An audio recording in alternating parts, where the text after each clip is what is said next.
Dragonflight roadmap. 5 days ago, Blizzard released a roadmap for 2023 that includes plans for 6 content updates. This is something I've seen a lot of people reacting to, and I think this is really exciting stuff. Here are the big highlights. They will be evenly spaced. We'll see. We'll see. Evenly spaced. All right. I'm on board. New slate. Dragonflight is brand new. It's brand new. And we're going to have evenly spaced. Okay? Ready. I'm ready. I'm on board. Out of these, 2 content will be major content patches. All right. So here is Legion, Battle for Azeroth, and Shadowlands. The dark lines are the expansions. All right. The light lines are your patch dates. 0.1, 0.2, 0.3, 0.1, 0.2, 0.3. Okay, I believe these expansions went to plan. Everything after 2020 gets weird for games, so let's not go into too current. I like to use more recent events as a better predictor of the future, unless the recent past had a lot of weird stuff that affected it. So let's give them from 2016 to early 2020 as kind of our indicator. In addition to these patches, you have your half patches, your .x, .5s, right here, here, and here. Some have had more than that if we go back to like WoD, but largely like these are your big content drops. So you've got maybe your raid, and then you've got other little stuff coming into the game as well. I don't know all of these exactly off the top of my head. I can't do it for 14 either. But in 14, for example, when there's a .x1, that's usually just something that delays, such as a Savage or an Ultimate.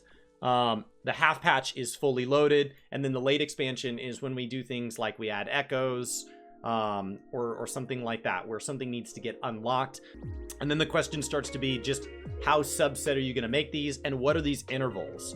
Because the gap between the expansion launch and its first main patch was 98 days in Legion and just 54 days in Battle for Azeroth. And then the gap to the next major patch was 185 days in Legion and 196 days. But then we dropped to 123 days in Legion to go to .3, and we jumped up to 203 days here. And then, of course, we always wait a really long time between the final major patch of an expansion and the following expansion, which puts us up at that 415 days and 314 days. That's not atypical. They always kind of do that year or longer. And honestly, Final Fantasy, which is the Swiss train schedule of MMOs, does the very same thing. Their longest patch times are these ones from the expansion to the patch before that. So your 0.5. Now they go ahead and beef that up because their 0.55 is the largest half patch, all expansion. But at the end of the day, this is a very long time. And so the half patch gap still ends up being long. 136 days for the gap between 0.55 and the expansion, as opposed to typically a half patch time in Final Fantasy XIV hovers between that 40 and 60 days mark. Their half patch is still very long. So interesting to see them say they're going to be regular and on time. The other 4 minor content patches should still contain new world events, system updates, holidays, dungeon experiences, new narrative chapters, and cinematics that will all serve as a step to the next major patch. Patch 10.0.5, estimated winter of 2022, but releasing in 2023. We will be getting the Trading Post, the new cosmetic monthly content, the Primalist Future content, White and Gray transmogs. In patch 10.0.7, estimated for 2023's spring, a couple months later, will be a return to the Forbidden Reach, Human and Orc Heritage Armor, and then holiday updates. I'm interested to see what that seems. It feels like in general that most holiday events in World of Warcraft, with the exception of the anniversary and the pre-patch events, have not really been updated since, to make it like a wildly inflammatory statement that probably rings true, I would say 2012 is the last time I feel like holidays got a lot of love. Is that fair? After patch 10.1, there will be an additional 2 minor content patches, patch 10.1.5 and 10.0.7, serving as a bridge to patch 10.2. That's got to be 10.1.7. That's got to be a typo. There it is. Yes, it is a typo. So patch 10.1.5 will drop this summer, dropping a new mega dungeon. Estimated this summer of 2023. We'll have also world events, content, and system updates. And then 10.1.7, estimated for fall of 2023, with story quests, a holiday refresh, and content, system, and updates. That word holiday has me confused.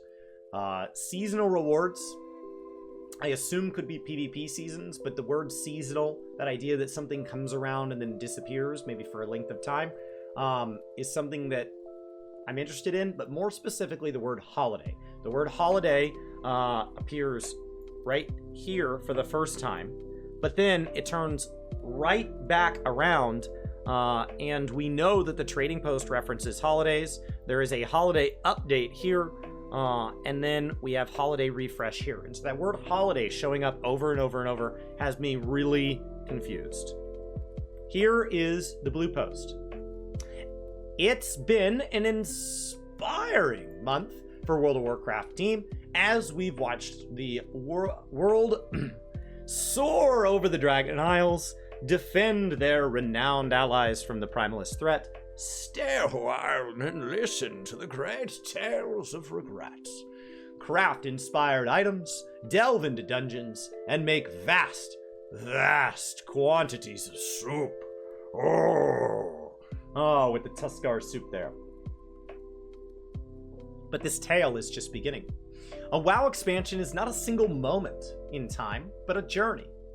We know the merit of an expansion hinges on the sustained quality of its entire arc. Years after its release, Legion is remembered fondly, as much for the 11-week content update cadence that served as a framework for its first year, as it is for its artifact weapons or Khadgar's brilliant dad jokes.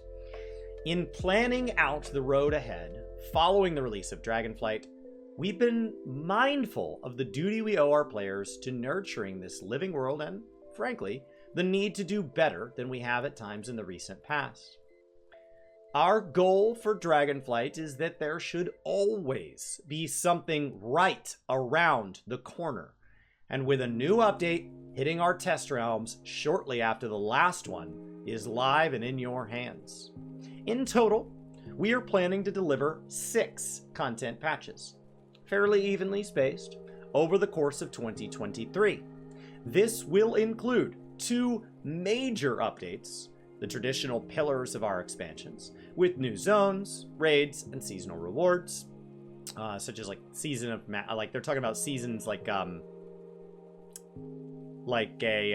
Mythic Plus season there, not holiday season in that context. But in between those, we want to keep expanding and evolving our world with new world events, updates to systems, and evergreen holidays. New dungeon experiences, new narrative chapters, and cinematics that can serve as epilogues or prologues to the next major step in the adventure. And most importantly of all, more opportunities for us to respond to feedback and change or add elements based on what we're hearing is most needed by our players. We recently announced in the upcoming 10.0.5 content update, which should go live early next year, bringing with it the trading post system, which allows players of all playstyles to earn a wide range of fun cosmetic rewards of their choice, as well as, finally, allowing poor quality and common quality items to be acquired as transmog appearances, for those who prefer a somewhat humbler look. And a bit of new world content in the Primalist Tomorrow area. Shortly after that is in your hands, we'll release the 10.0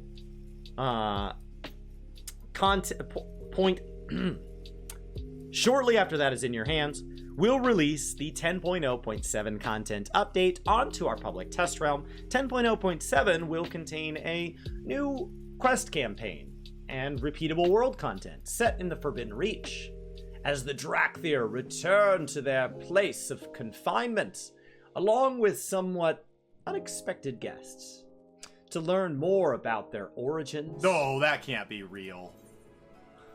Oh my god. Oh my god. Why?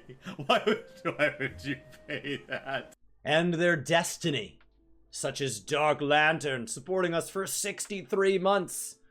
It was destined to happen after 62 months because Dark Lantern, thank you so much for your continued support. 63 months is a long time. Thank you. This content will set up the next major chapter of Dragonflight, and by its conclusion, it should be obvious what our next destination must be. Alongside this new content, we also plan to add quest lines for human and orc cosmetic heritage armor, update some of our recurring holidays, and more.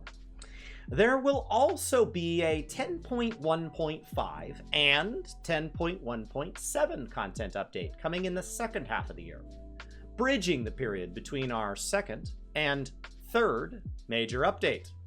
Third patch confirmed. 3 is a healthy number. Most expansions are 3. The ones that are 2 feel a little bit lackluster. The ones that are 4 feel they feel fast. So it's easy to want that as a player, but it doesn't seem sustainable. Maybe they do it, but 4 is a lot. We don't want there to be any specific formula for the size or shape of these updates, but the goal is simply more World of Warcraft. More story, more content, more rewards, more events, more tech improvements, and less downtime between them. I don't want to spoil everything, and I'm confident that there are at least a couple of surprises coming along the way that no one is expecting. And some of the details simply aren't decided yet, because your feedback will help shape exactly what we prioritize in these updates. We're honored and humbled by the reception of Dragonflight so far, but this is only the start. For me and the entire development team, please accept our wishes for a happy, healthy, and peaceful New Year. And we can't wait for you to see everything we have in store for Azeroth in 2023. Holly Longdale, the executive producer of World of Warcraft. And here we are. So, we will start the year off with a winter update,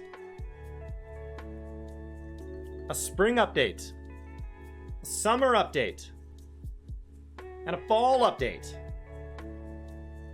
Along the way, also knowing that will be sandwiched, ending the year here. So we look here, as we look at point 3, and then there are going to be, presumably, more on the way. What a massive deal. What a massive deal. That's incredible.